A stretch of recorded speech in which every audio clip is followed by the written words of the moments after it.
जय हिंद साथियों। आज हम जनरल साइंस की सीरीज में जनरल साइंस के कुछ महत्वपूर्ण प्रश्न बताएंगे जो आगामी परीक्षाओं की दृष्टि से बहुत महत्वपूर्ण है। डेली आप सुबह मॉर्निंग में अपना टारगेट फिक्स करिए और सारा दिन उस पर फोकस करिए। ऐसा करते हैं तो आपकी तैयारी बहुत अच्छी हो जाएगी और आप हर एग्जाम फाइट करने लगेंगे। इसीलिए हम कहते हैं कर दिखाओ कुछ ऐसा कि सब करना चाहें आप जैसा। अब देखिएगा पहला प्रश्न, नींबू में खट्टापन किस अम्ल के कारण होता है? तो नींबू में सिट्रिक अम्ल पाया जाता है। सिट्रिक अम्ल के कारण नींबू में खट्टापन होता है, ध्यान रखिएगा।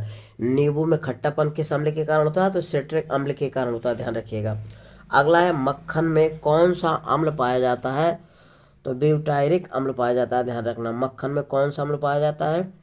ब्यूटायरिक अम्ल पाया जाता है, ध्यान रखना। अगला है, दूध में कौन सा अम्ल पाया जाता है? तो दूध में लैक्टिक अम्ल पाया जाता है। दूध में कौन सा अम्ल पाया जाता है? तो लैक्टिक अम्ल पाया जाता है, ध्यान रखना। दूध में कौन सा अम्ल पाया जाता है? लैक्टिक अम्ल पाया जाता है। लंबे समय तक कठोर शारीरिक श्रम करने से मांसपेशियों में थकान का क्या कारण है? तो लंबे समय तक यदि हम कठोर शारीरिक परिश्रम करते हैं, मेहनत करते हैं, तो हमारी मांसपेशियों में थकान का अनुभव होता है, हम थके थके लगते हैं। तो ऐसा किस कारण होता है? तो लैक्टिक अम्ल के कारण होता है। जब लैक्टिक अम्ल जम जाता है तब ऐसा होता है। तो लंबे समय तक कठोर शारीरिक श्रम करने में मांसपेशियों में थकान का क्या कारण है? तो लैक्टिक अम्ल के कारण ऐसा होता है। किसके कारण? लैक्टिक अम्ल के कारण, ध्यान रखना। ठीक है, जब लैक्टिक अम्ल हमारे मांसपेशियों में जम जाता है तो ऐसा लैक्टिक अम्ल के कारण होता है कि हमें थकान का अनुभव होता है। ठीक है, अगला है, सेब में कौन सा अम्ल पाया जाता है? तो मैलिक अम्ल पाया जाता है। मैलिक अम्ल पाया जाता है, ध्यान रखना। सेब जो होता है खाने वाला, सेब फल, उसमें क्या पाया जाता है? तो मैलिक अम्ल पाया जाता है। ठीक है, क्या पाया जाता है? मैलिक अम्ल। सेब में क्या पाया जाता है? सेब में मैलिक अम्ल। अंगूर में कौन सा अम्ल पाया जाता है? टार्ट्रिक अम्ल पाया जाता है। अंगूर में कौन सा अम्ल पाया जाता है? टार्ट्रिक अम्ल पाया जाता है। अंगूर में कौन सा अम्ल पाया जाता है? टार्ट्रिक अम्ल पाया जाता है, ध्यान रखना। अंगूर है और इमली में, दोनों में क्या पाया जाता है? टार्ट्रिक अम्ल पाया जाता है। अगला, चींटियों में कौन सा अम्ल पाया जाता है? तो फार्मिक अम्ल पाया जाता है। चींटियों में कौन सा अम्ल पाया जाता है? फार्मिक अम्ल पाया जाता है। ठीक है, अगला है, इमली में कौन सा अम्ल पाया जाता है? तो टार्ट्रिक अम्ल पाया जाता है। इमली में कौन सा अम्ल पाया जाता है? टार्ट्रिक अम्ल पाया जाता है। ठीक है, अगला है, शीतल पेय व सोडा वाटर में कौन सा अम्ल घुला होता है? तो कार्बोनिक अम्ल घुला होता है। शीतल पेय पीने वाले जो पेप्सी, कोको कोला वगैरह होते हैं, ये पीने वाले पेय पदार्थ होते हैं।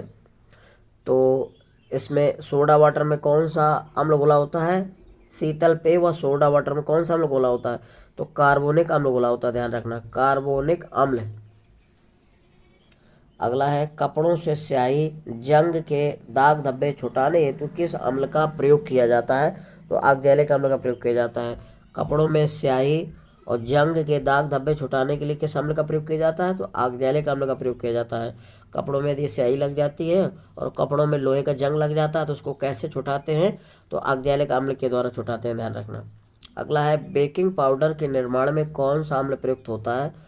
तो टार्ट्रिक अम्ल प्रयुक्त होता है, ध्यान रखना। बेकिंग पाउडर के निर्माण में कौन सा अम्ल प्रयुक्त होता है या प्रयोग किया जाता है? तो टार्ट्रिक अम्ल का प्रयोग किया जाता है, ध्यान रखिएगा। अगला है, कोको कोला का खट्टा स्वाद किसके कारण होता है? तो फास्फोरिक अम्ल के कारण होता है। कोको कोला का स्वाद खट्टा किसके कारण होता है? फास्फोरिक अम्ल के कारण होता है। कोको कोला का स्वाद खट्टा होता है, किस कारण? ध्यान रखिएगा, तो फास्फोरिक अम्ल के कारण कोको कोला का स्वाद खट्टा होता है। ठीक है, अगला है, प्राकृतिक स्रोतों में पाए जाने वाले अम्ल, जो प्राकृतिक स्रोत है उनमें कौन कौन से अम्ल पाए जाते हैं? देखिएगा, पहला है प्राकृतिक स्रोत और यहाँ पाए जाने वाले अम्ल का नाम है। पहले प्राकृतिक स्रोत कौन है और में और कौन सा अम्ल पाया जाता है? तो जैसे सिरका है, तो सिरका में एसिटिक अम्ल होता है, ध्यान रखना। क्या होता है? सिरका में एसिटिक अम्ल पाया जाता है। सिरका किससे मिलकर बना होता है? एसिटिक अम्ल। पूछा जाता है कई बार। अगला है, आंवला है, खट्टे फल हैं, प्याज है, इनमें कौन सा अम्ल पाया जाता है? तो स्कार्बिक अम्ल पाया जाता है। जो आंवला हो गया, खट्टे फल हो गए, प्याज हो गए, इसमें क्या पाया जाता है? स्कार्बिक अम्ल, ध्यान रखना। आंवला है, खट्टे फल है और प्याज में क्या पाया जाता है? स्कार्बिक अम्ल। ठीक है, विटामिन सी की कमी से स्कार्बिक रोग होता है। अगला है नींबू है, संतरा है, खट्टे फल हैं, इसमें सिट्रिक अम्ल पाया जाता है। नींबू संतरा खट्टे फल में क्या पाया जाता है? सिट्रिक अम्ल पाया जाता है। नींबू संतरा खट्टे फलों में सिट्रिक अम्ल पाया जाता है, ध्यान रखिएगा। अगला है सेब। सेब में क्या पाया जाता है? तो मैलिक अम्ल, जो सेब एक फल है उसमें क्या पाया जाता है? मैलिक अम्ल पाया जाता है। क्या पाया जाता है? मैलिक अम्ल। सेब में क्या पाया जाता है? मैलिक अम्ल, ध्यान रखिएगा। अगला है अंगूर, इमली, कच्चा आम में क्या पाया जाता है? तो टार्टरिक अम्ल पाया जाता है। अंगूर है, इमली है, कच्चा आम में क्या पाया जाता है? टार्टरिक अम्ल पाया जाता है, ध्यान रखना। अंगूर, इमली, कच्चा आम में क्या पाया जाता है? टार्टरिक अम्ल पाया जाता है। अगला है टमाटर, पालक, चने की भाजी या चने की पत्ती में क्या पाया जाता है? ऑक्जेलिक अम्ल पाया जाता है, ध्यान रखना। टमाटर, पालक, चने की भाजी या इसी को चने की पत्ती बोला जाता है, तो इसमें क्या पाया जाता है? ऑक्जेलिक अम्ल पाया जाता है। और चींटियों में क्या पाया जाता है? तो चींटियों में फार्मिक अम्ल पाया जाता है। चींटियों में क्या पाया जाता है? फार्मिक अम्ल पाया जाता है।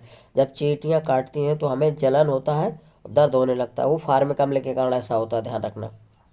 अगला है चींटियाँ नेटवल पौधे की पत्तियों में, यानी चींटियों और नेटवल पौधे की पत्ती में क्या पाया जाता है? मेथेनोइक अम्ल भी पाया जाता है, ध्यान रखना। अगर फार्मिक अम्ल नहीं दिया चींटियों में तो मेथेनोइक अम्ल दिया होगा।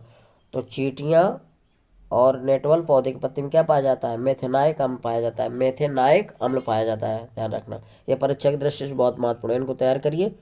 यदि मेरा वीडियो आपको अच्छा लग रहा है तो मेरे वीडियो को लाइक सब्सक्राइब अवश्य करिए। जय हिंद साथियों।